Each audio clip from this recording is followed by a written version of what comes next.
অনুষ্ঠানে আজ আমরা এসেছি লালমনিরহাট জেলায়, তুলে ধরছি লালমনিরহাট জেলার উপর তথ্যচিত্র।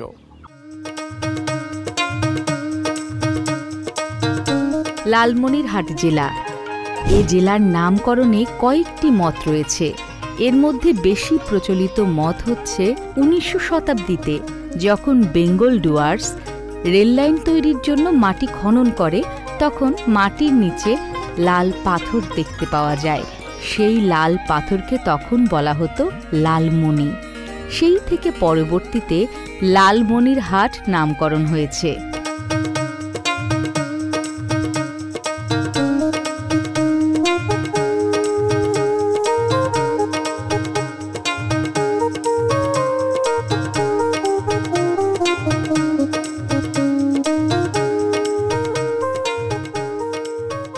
এ জেলার মানুষ বর্তমানে শিক্ষা সংস্কৃতিতেও অনেক এগিয়ে রয়েছে। আজ বাংলাদেশের হৃদয় হতে কখন আপনি তুমি অপরূপ রূপে বাহির হলে জননী।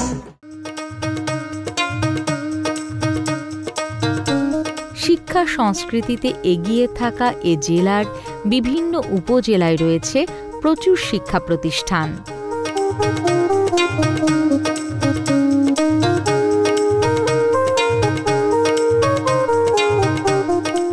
দর্শক, আমরা আছি লালমনিরহাট জেলার সদরে। আমার পেছনে আপনারা যে নান্দনিক ভবনটি দেখতে পাচ্ছেন, এটি হচ্ছে লালমনিরহাট নেসারিয়া কামিল মাদ্রাসার ভবন।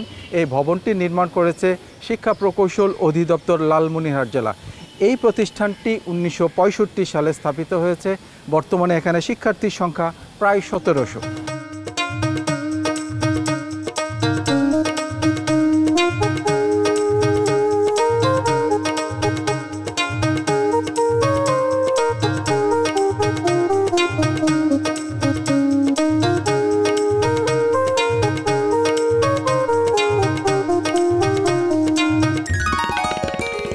দর্শক, আমি কথা বলছি লালমনিরহাট নেসারিয়া কামিল মাদ্রাসার ভারপ্রাপ্ত প্রিন্সিপাল জনাব রফিকুল ইসলামের সাথে। আগে আমার এখানে 4তলা বিল্ডিং শুধু আমরা একটা বানাইছি। এখানে আমাদের ক্লাস ঠিকমতো সংকলন হতো না, তাছাড়া টিন শেড ছিল। বেশ কিছু ভালো ফ্যামিলির গার্জিয়ান, ফ্যামিলির লোকজন এসে ছাত্র ভর্তি না করে ফেরত নিয়ে গেছে যে টিন শেডে আমরা বাচ্চা ক্লাস করাবো না। যাই হোক, বিল্ডিংটা পাওয়ার পর আমাদের সেটা ঘাটতি দূর হয়েছে। এখন মোটামুটি সংকলন হচ্ছে, সুন্দরভাবে আমরা ক্লাস করাইতে পারছি। যেমন যে বর্তমান পরীক্ষা চলছে, প্রায় সব পরীক্ষার্থী এখন বিল্ডিংয়েই পরীক্ষা দিচ্ছে। তাতে আমাদের অ্যাকোমোডেশন ভালো, পরিবেশগত অবস্থাও খুব ভালো। আর বিল্ডিংয়ের মান আমরা মোটামুটি সন্তুষ্ট, কাজ ভালো হয়েছে। অর্থাৎ আপনারা কি আপনাদের কাজ বুঝে নিয়েছেন? হ্যাঁ, আমরা বুঝে নিয়েছি। আমরা বুঝে নিয়েছি। তাছাড়া যখন কাজ হয়েছে আমরা দেখেছি সিমেন্টের পরিমাণ বা রড, ইঞ্জিনিয়ার আমাদেরকে খুব সহযোগিতা করেছে, যে সাথে পাশে আছে উনি, সঠিক পেয়েছি আমরা। এ জেলার বিভিন্ন উপজেলায় শিক্ষা প্রকৌশল অধিদপ্তর বিভিন্ন প্রতিষ্ঠানে নির্মাণ করেছে বেশ কিছু নান্দনিক অবকাঠামো। মানসম্মত শিক্ষার পাশাপাশি এই এলাকার শিক্ষার্থীরা সাংস্কৃতিক কর্মকাণ্ডেও এগিয়ে রয়েছে।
দর্শক, আমরা আছি লালমনিরহাট জেলার প্রাণকেন্দ্র অর্থাৎ শহরের প্রাণকেন্দ্রে লালমনিরহাট সরকারি টেকনিক্যাল স্কুল অ্যান্ড কলেজের মাঠে। আপনারা আমার পেছনে যেই নান্দনিক ভবনটি দেখতে পাচ্ছেন, এই ভবনটি নির্মাণ করেছে শিক্ষা প্রকৌশল অধিদপ্তর লালমনিরহাট জেলা।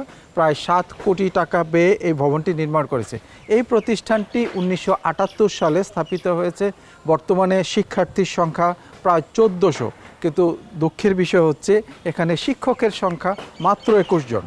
তো আমরা সরকারি সংশ্লিষ্ট বিভাগে আবেদন জানাই এখানে শিক্ষক স্বল্পতা যেন দূর করা হয়, পাশাপাশি এখানের অবকাঠামো যে নির্মাণ হয়েছে এটা যেন যথাযথ সংরক্ষণ করা হয়।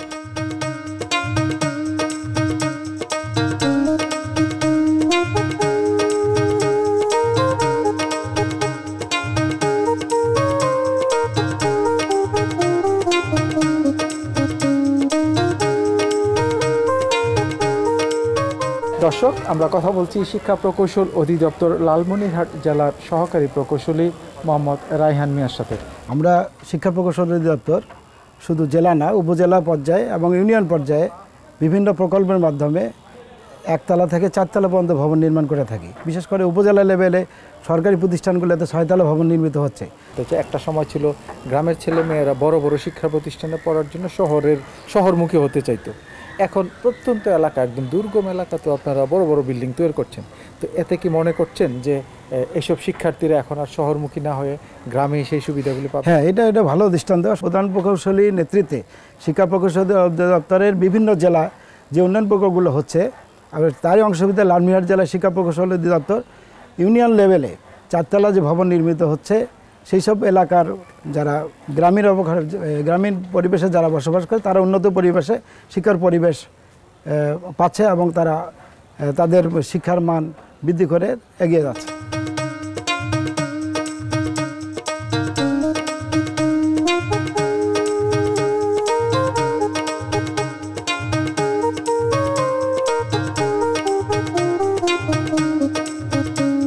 দর্শক, আমরা কথা বলছি লালমনিরহাট সরকারি টেকনিক্যাল স্কুল অ্যান্ড কলেজের সম্মানিত অধ্যক্ষ জনাব ইসরাইল হোসেনের সাথে।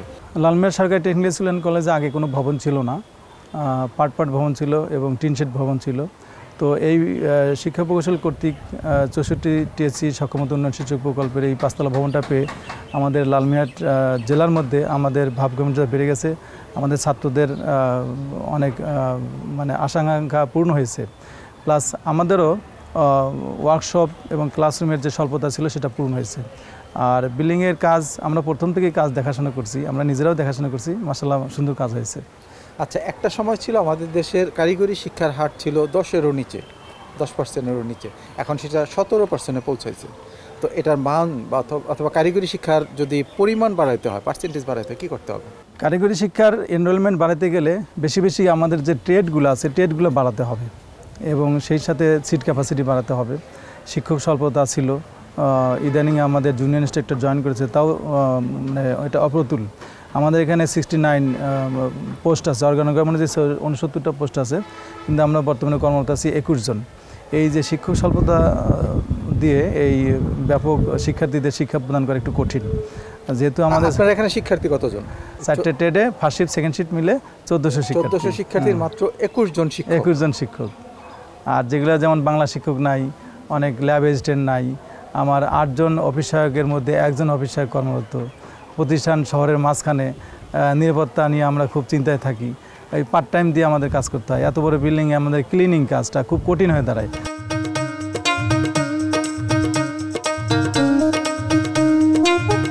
শিক্ষা প্রকৌশল অধিদপ্তর এই কলেজে একটি একাডেমি ভবন নির্মাণ করেছে। ভবনটি নির্মাণের ফলে শিক্ষার্থীরা লেখাপড়ার পাশাপাশি সাংস্কৃতিক কর্মকাণ্ডেও এগিয়ে রয়েছে।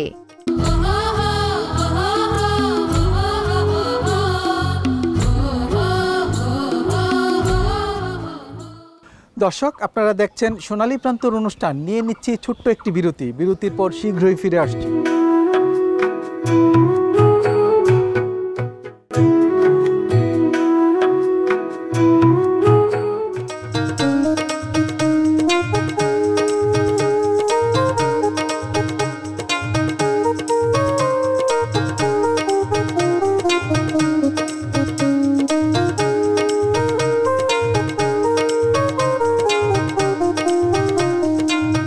দর্শক, আমরা আছি লালমনিরহাট জেলার কালীগঞ্জ উপজেলায়। আপনারা আমার পেছনে যে নান্দনিক ভবনটি দেখতে পাচ্ছেন, এটি হচ্ছে কালীগঞ্জ সরকারি টেকনিক্যাল স্কুল অ্যান্ড কলেজের ভবন। এই কলেজটি 2021 সালে যাত্রা শুরু করেছে। বর্তমানে এখানে শিক্ষার্থীর সংখ্যা প্রায় 700।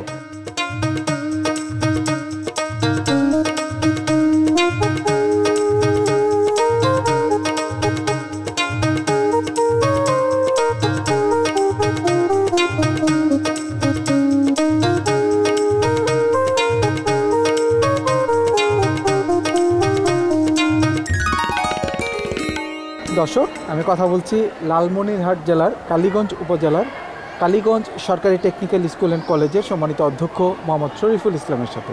আমাদের এই কারিগরি শিক্ষা যদি বাংলাদেশে শিক্ষিত হয় তাহলে দেশটা কিন্তু এগিয়ে যাবে। এই জন্যে কারিগরি শিক্ষা মানে অতি গুরুত্বপূর্ণ। এই যে শহর এবং গ্রামের বৈষম্য, এটা কতটুকু দূর হয়েছে?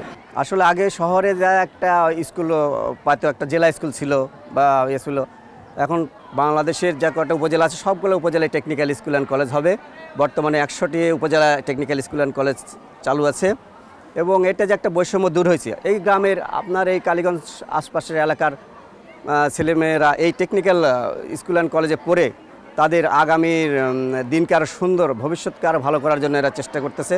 কারণ কারিগরি সেক্টরে লেখাপড়া করলে মনে করেন আপনার সে নিজের স্বয়ংসম্পূর্ণ হতে পারবে এবং চাকরি বাকরির সে বিভিন্ন জায়গায় সুযোগ পাবে। আমরা যাদেরকে রেমিটেন্স যোদ্ধা বলি, যদি আপনারা এখান থেকে লেখাপড়া শিখে বিদেশে যান, তাদের সুবিধা কতটুকু, আর স্বাভাবিকভাবে যারা যাচ্ছে তাদের কি সুবিধা?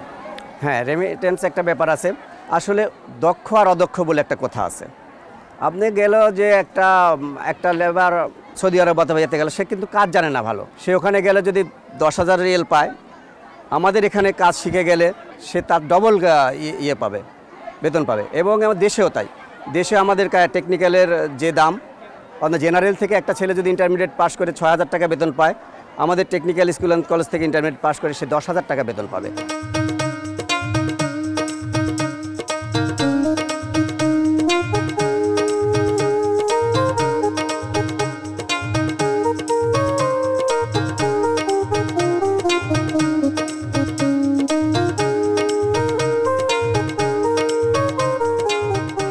দর্শক, আমরা আছি লালমনিরহাট জেলার কালীগঞ্জ উপজেলায়। আপনারা আমার পেছনে যে স্কুলটি দেখতে পাচ্ছেন, এই স্কুলটি হচ্ছে কালীগঞ্জ করিমউদ্দিন পাবলিক পাইলট উচ্চ বিদ্যালয়।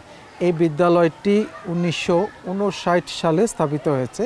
এই বিদ্যালয়ে বর্তমানে শিক্ষার্থীর সংখ্যা প্রায় 1200।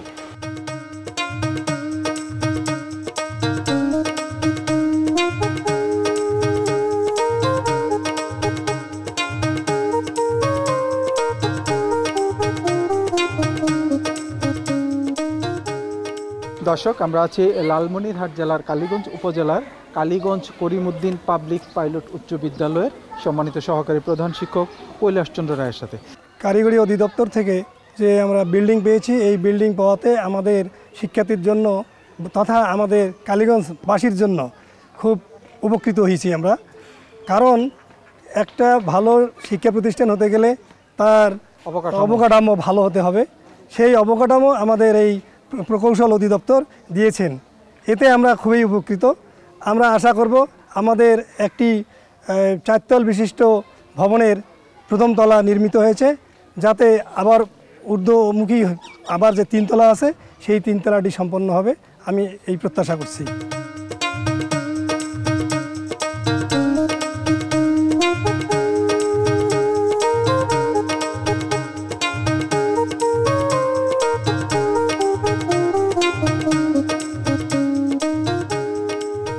দর্শক, এতক্ষণ দেখেছেন লালমনিরহাট জেলার উপর তথ্যচিত্র। আগামী সপ্তাহে একই সময় দেশের অন্য কোনো প্রান্তে আবারও দেখা হবে। আর অনুষ্ঠান সংক্রান্ত মতামত জানাতে আমাদেরকে ইমেল করতে পারেন। আমাদের ইমেল অ্যাড্রেস হচ্ছে sonaliprantор@gmail.com। আজ এই পর্যন্তই। সবাই ভালো থাকুন, সুস্থ থাকুন এবং নিরাপদে থাকুন। আল্লাহ হাফেজ। নতুন বিয়ের ফুল ফুটেছে, উথালি পাথালি মনে আনতা কোণে নতুন বিয়ের ফুল ফুটেছে।